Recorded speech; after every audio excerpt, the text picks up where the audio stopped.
nosso lugar é onde nós quisermos, né? Então, é isso mesmo. E eu tinha, na época ainda, eu lembro que tinham professores na época de faculdade que eles ficavam perguntando o teu nome, né? Teu nome, você é filho de quem? E se tem alguém médico ou alguém importante na família, né? Eu falava, não, eu sou filho de uma costureira e de um operário, né? E meu nome e sobrenome é Brasil, né? Apesar de ter eu tenho, né, um nome, um Wojtuski perdido, mas é uma outra história, uma história bonita que eu tenho de família em si, de uma união interracial entre meu avô polonês e minha avó negra. E aí ainda tenho essa herança no Wojtuski, mas eu vendo agora, quando ele casou, e ele casou com a minha avó mesmo, mas na certidão de óbito está colocando ele como viúvo e extinto os 3 filhos que ele teve com a minha avó, né, na certidão de óbito.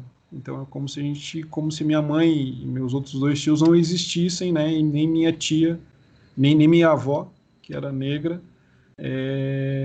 existisse perante a sociedade, porque não está nem na certidão de óbito como os herdeiros, né? Então nós somos apagados de uma maneira realmente muito fácil na sociedade, porque eu estou falando isso, Vitor, isso é de coisas de 70 anos atrás. Sim, 70 anos para a história não é nada, é Verdade. muito recente. Mas as tentativas de apagamento da nossa história, elas são iminentes, né? São seculares e elas estão aí, continuam, né? Quando se pensa em relações étnico-raciais no currículo, né? E a dificuldade que se tem para que esse debate aconteça na escola, né? Sim.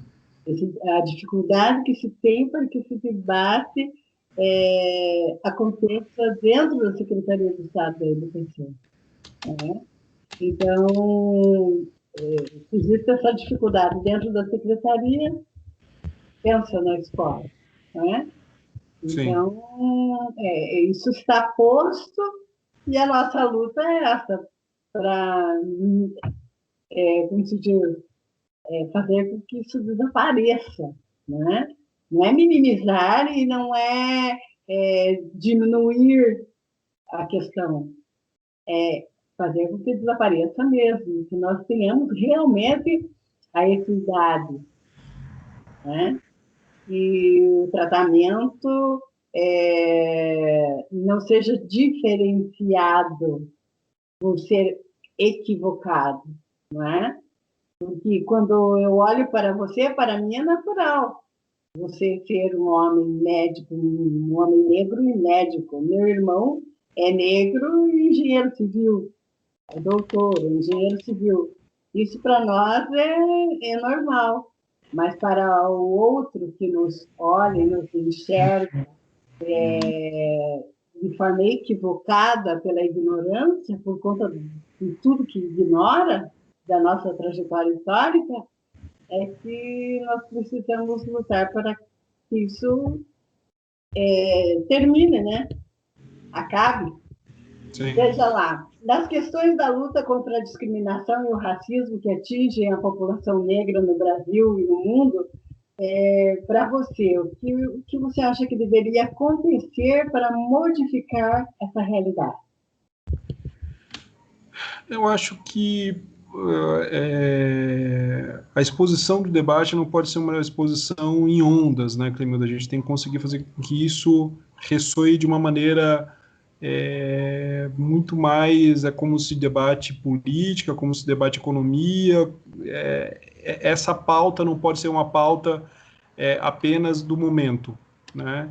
E o que eu observo que ainda é uma pauta que a gente ainda tem muitas oscilações, né? A gente está discutindo isso agora, teve todo o movimento dos Estados Unidos, que teve uma repercussão mundial, tudo, e o quanto que isso vai ficar realmente permanente nos debates nos próximos 10, 20, 30 anos, né? Então, eu acho que a gente conseguir forçar que esse debate ele fique permanente, eu acho que é o maior desafio, porque isso até é estratégia de marketing, né?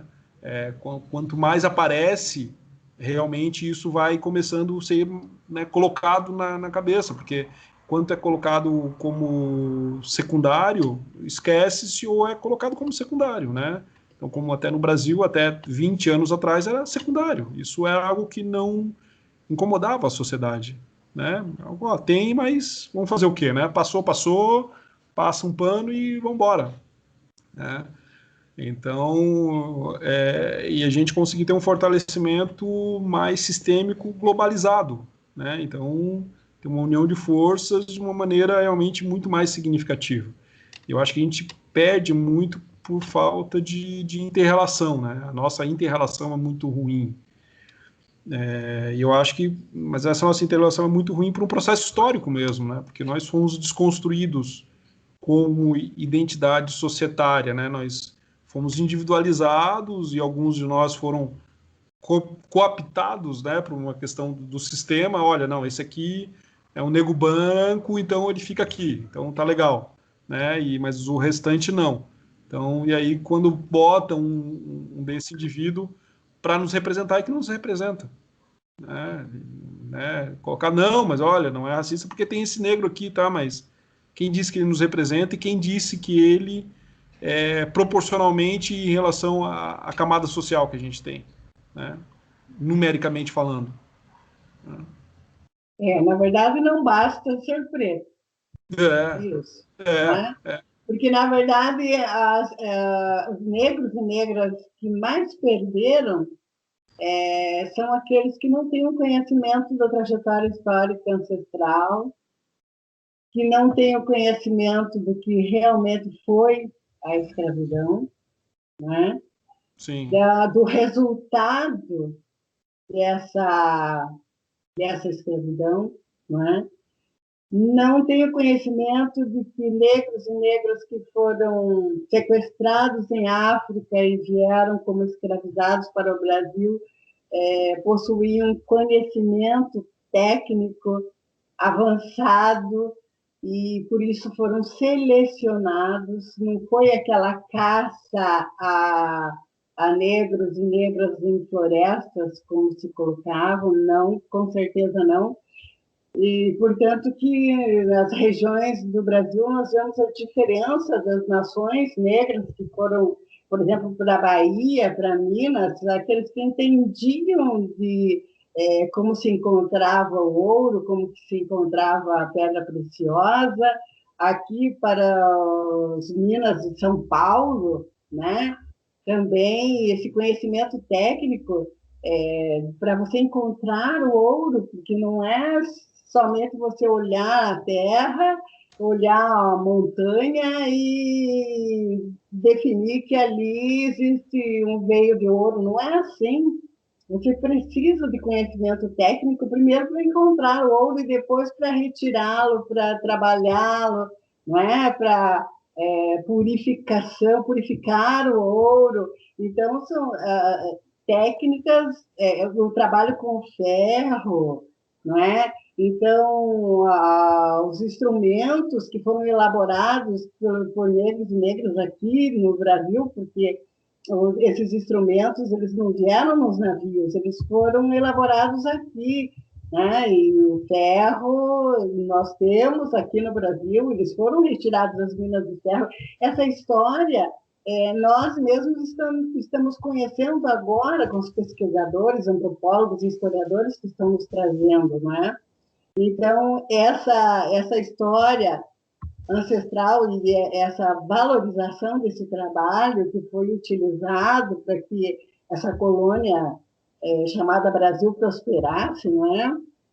E quando você faz exploração sem conhecimento técnico, não existe exploração e não existe, vamos dizer assim, não haveria formas de crescimento para essa colônia, né? Se os negros e negras que vieram para cá não tivessem esse conhecimento para que os portugueses pudessem utilizar, né? Sim. Então, é todo esse conhecimento que essas pessoas não têm né? Não entendem e até chegam a dizer que o escravismo colonial foi benéfico, né? Então, Sim, benéfico, sim, foi para quem? Né? sim, O interessante é sabermos para quem foi benéfico, né? sim, sim. É isso mesmo, eu concordo com você. E veja lá, se você pudesse voltar no tempo e fazer as coisas de novo, de maneira diferente, o que você mudaria? Olha, Clemildo, eu acho que eu poderia ter me enganjado um pouco mais e lutado um pouco mais pela causa, né? Eu acho que eu fiz isso, né? Mas eu acho que eu poderia ter feito mais ainda, né? Eu acho que eu ainda faço, né? Mas acho que a gente vai se envolvendo, né? A gente vai se envolvendo na loucura do dia, né? E isso toma tempo e quando a gente vê, está engolido pelo sistema, né? Então, né? Porque temos que sobreviver. E aí, quando você não está totalmente voltado para isso, né, fica complicado. Né? Muitas vezes isso sempre fica de uma maneira secundária, um apêndice do que você faz de tudo no dia a dia. Mas é, se eu conseguisse, de alguma maneira, ter uma inserção um pouco maior nas questões de saúde da população negra, se eu conseguisse trabalhar um pouco mais com isso, eu acho que eu mudaria um pouco mais isso. Não que eu não pense, mas eu vou vendo oportunidades, e como eu acredito em algumas forças maiores, pode-se dizer assim, eu acho que também tudo a seu tempo. Né? Eu acho que tem as questões de maturidade, tem algumas questões de oportunidade, né? Eu acho que o que eu fosse fazer hoje não faria a mesma coisa do que 10 anos, então, como a tua pergunta coloca, né, o que você mudaria? Então, eu não mudaria muita coisa. Eu acho que eu mudaria um pouco mais essa questão de alguns enganjamentos. Mas eu acho também que eu sempre falo, olha, nós aqui no Sul, né, nós temos também dificuldades estratégicas de combate, né? Se eu tivesse no Rio de Janeiro, São Paulo, Bahia, o Nordeste, as estratégias elas conseguem ser um pouco mais firmes, né? Aqui a gente fica mais inibido pelo nosso número é mais reduzido, né, literalmente, né, e o sistema ele faz com que realmente você não consiga ter uma linha de conexão tão aguçada como poderia ter em outros estados. Então acho que isso dificulta um pouco. Então acho que eu teria, se eu pudesse ter mudado, acho que eu teria ido cedo para o Nordeste. Né? Acho que seria mais Não, ativo lá. nós precisamos de você aqui, precisamos ombro a ombro aqui e mudar essa realidade. Aqui, o Paraná é o estado mais negro do sul do Brasil. Né? Uhum. Então, nós temos Paraná, Santa Catarina e Rio Grande do Sul. Né? Nós precisamos nos unir, discutir mais, com certeza, eu concordo com você, né? E como está sendo muito boa essa nossa conversa, e eu acredito que podemos estreitar esses laços e conversar mais sobre essas questões, e não só conversar, agir também, né? Sim, sim. Essa é o nosso propósito, né? E por isso que nós chamamos o doutor para essa conversa. Maravilhoso, muito bom, doutor Vitor. Eu agradeço a sua presença, agradeço a sua disponibilidade e passo para que o senhor possa se despedir dos que estão nos assistindo, não é? Ah. Clubida, então, agradecer você novamente pela sua iniciativa, pela sua luta, né? Eu sei da sua importância dentro da comunidade negra aqui de Curitiba e do Paraná, né? Que todos que possam ouvir essa nossa conversa, que possa ter realmente um motivo de estímulo.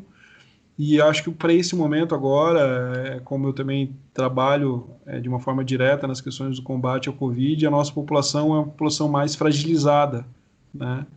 Então eu peço que todos realmente continuem se cuidando, né? Mesmo os que já tiveram possivelmente a infecção por Covid, não relaxe, cuide-se.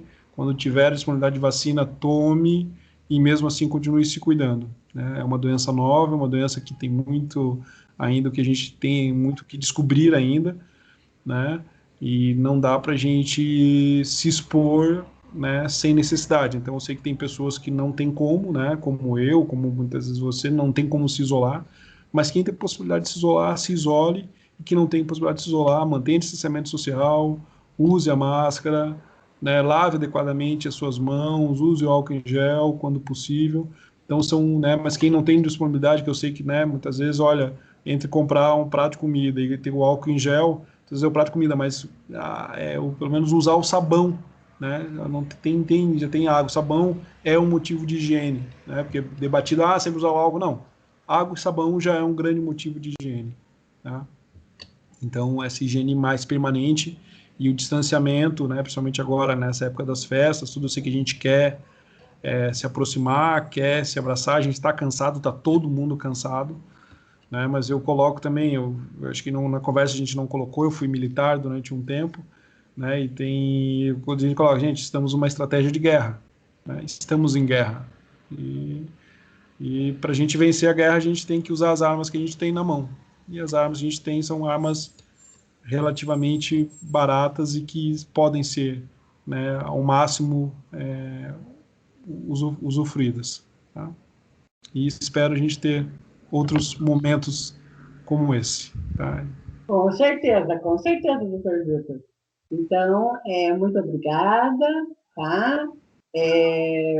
Foi ótima a nossa conversa e até a próxima, Ok. tá? Eu agradeço também a todos todos e todas que estão nos assistindo, né? Que não esqueçam de se inscrever no canal para receber as notificações de quem serão nossos próximos convidados. E até a próxima. Muito obrigada, Até a doutor próxima. Vitor. Valeu. Beijão. Fique bem.